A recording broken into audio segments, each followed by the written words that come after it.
So we're gonna look at mid-stage, not late stage, because you should be tapping, but mid-stage escapes.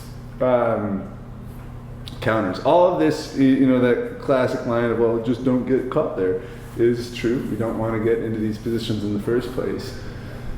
But it's nice to have some tools to be able to counter so that you can weasel your way out of things and get back into the game.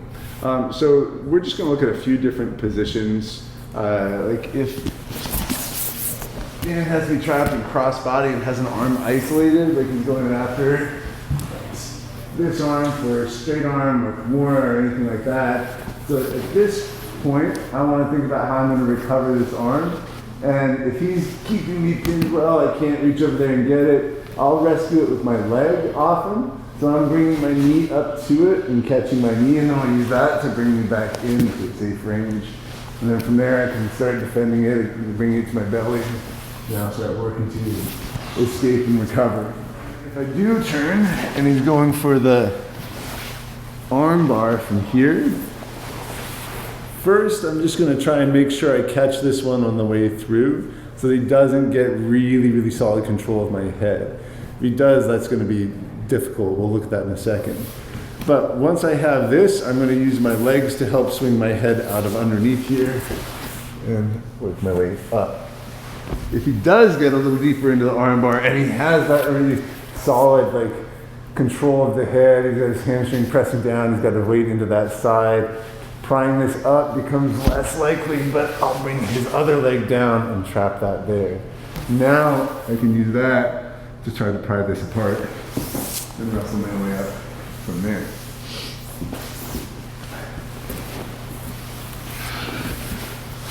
There's a variety of ways to counter these. We won't go into every single option. We're just going to show you a few, and then we'll troubleshoot some things that are coming up regularly for people in class. But the next one from here is I'll create this underhook and frame here. So if he is giving me pressure, I'll pass this off to my gi so that I can use this hand more freely. And then when I want to pry that up, if he's really pressing down, that's not going to come off easily. But I'll wedge this through and create a ramp. And then I'm just climbing across my head with my hand, using that forearm to help slide that leg off my head. And again, we're not done. If we've been in an armbar fight with somebody who's good at it, we've still got a lot of work to do, but at least we've got a chance to start prying that arm loose. And either getting up, or most importantly, getting that elbow past his hips is the most important part. That's where I actually feel like I'm relatively safe from the move. So this is already bad. I don't like this. I'm gonna attack here at the wrist where I've got a little bit more leverage. But I'm doing a lot with my shoulders to shrug and pry this arm up. I'm not safe. If he crushes my face, that's also a problem, right?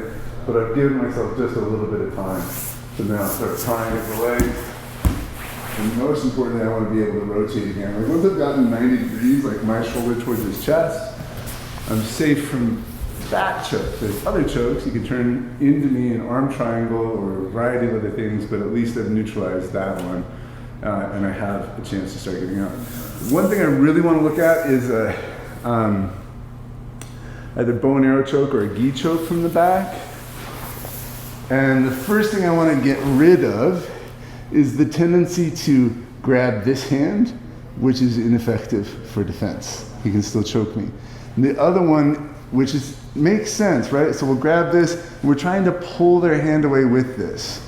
But what we give them a chance to do is just ratchet up. When we grab below and pull, they slide up. I do this to people all the time. I'm sorry, but it's great. So do it. If people are pulling down here, slide up and then they're dead.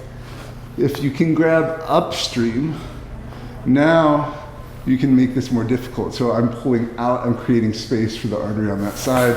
And then again, I'll start working to try and free myself from here.